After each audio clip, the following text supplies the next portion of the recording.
Hi, I'm Christy.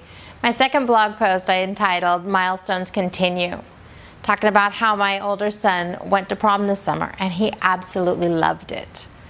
And technically it was a prom specifically for those with special needs, but who cares? My son went to prom. I couldn't believe it. Now this prom was so special. It was put on by a club at his school that works to bridge relationships between typical kids and special needs kids.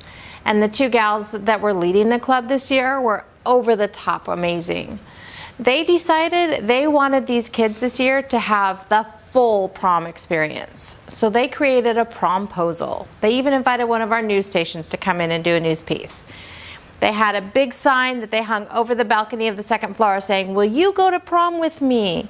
And then each of the people that was holding, or that was inviting somebody specific, was holding up a sign with that kid's name on it. It was super sweet. Unfortunately, my son was homesick that day.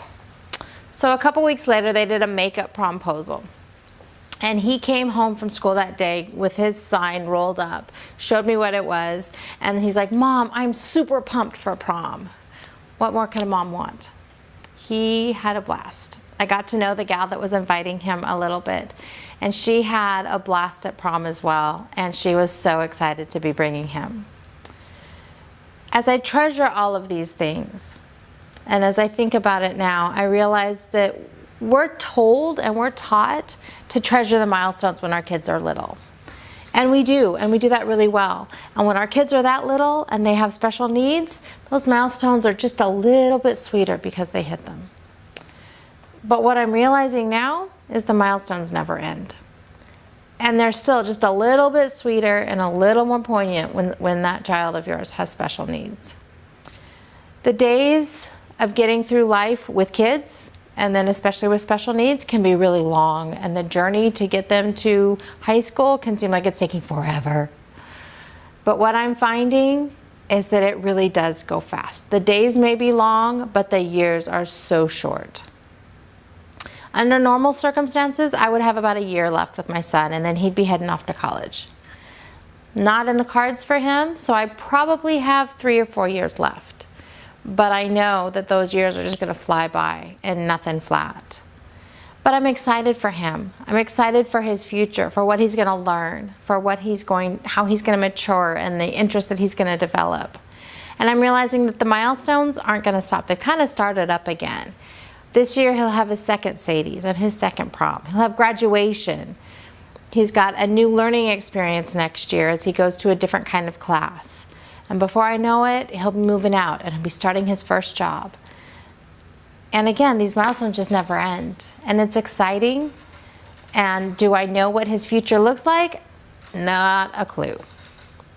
But I don't want to limit him in any way, shape, or form. I want to support him and give him all of the supports and accommodations that he needs to live the best life possible. I'm realizing as I'm thinking about all of this that I am very blessed and very thankful and very hopeful for him. And that as I take the time to reflect on what he's already accomplished, it gives me hope for what he can still accomplish in the future. Sometimes it can be sad or depressing or disappointing when I think about where I envisioned him being when I was pregnant with him. And that is possible. And those dreams, probably aren't going to happen. But what I'm finding is that life with him, I still have dreams. I still have hopes for him. And being his parent has made me a better person. I've learned that I'm a stronger person than I thought possible. I thought that I've learned to become a better fighter. For someone who hates fighting and confrontation, I've learned to stand up for him and to fight for what he needs.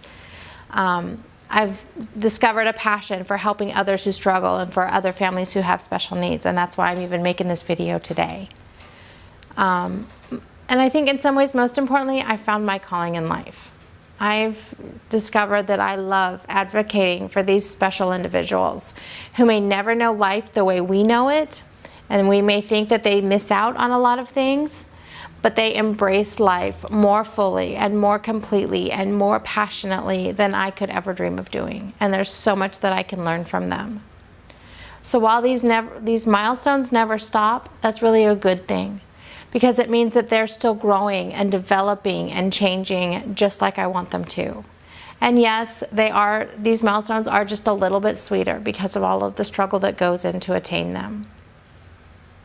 So what I'm hoping all of this has done for you is to offer you a little bit of insight into our lives, but more importantly, to give you some encouragement and some hope for the future for you.